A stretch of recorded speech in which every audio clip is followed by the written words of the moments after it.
Nagpaygayon dayon ug ocular inspection ang Philippine Anti-Corruption Czar kon PACC sa mga nagunang kalsada sa General Santos City human mitayog ang magnitude 7.8 nga linog Lunes sa buntag. Girumbo sa PACC ang nagkulaps nga kalsada sa Pitot area Sitio Bagong Silang sa Barangay San Jose. Sumala sa PACC daghang kapakyasan sa embankment, grabing slope erosion ug pagliyok sa yuta ilawom sa kalsada. Hinungdan nga nawadan og structural support ang bahin sa konkreto nga pavement ug nagpabilin nga delikado ang ibabaw sa nahugmak nga yuta. Ang apektado nga kalsada nagsilbi isip importante nga dalan sa transportasyon nga nagkonekta sa Jensan padulong sa munisipalidad sa Tibuli South, Cotabato. Ang sitwasyon sa kalsada naghatag og peligro sa mga mag-uma, komunidad sa mga katutubong lumad, estudyante, trabahante, negosyo, turismo, emergency responders ug mga ahensya sa gobyerno sa tibok nga rehiyon sa Suksargen. Sumala sa initial findings sa PACC ang pagkulap sa estruktura nakabalda sa ekonomiya ug transportasyon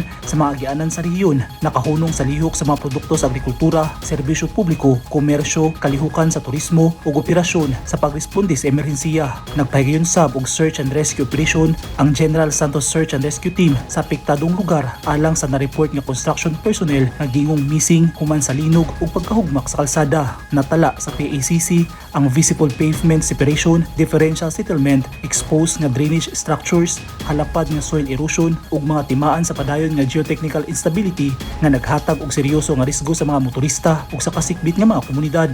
Base sa nakuha nga impormasyon ato sa inspeksyon, ang Vicente Tilao Construction ang nagtrabaho sa kalsada, pero sumala sa PACC nga ang tanang detalye sa proyekto, contractor information, engineering designs, implementation records ug maintenance history beripikahon pa pinaagi sa official records gikan sa DPWH ug ubang concerned government agencies.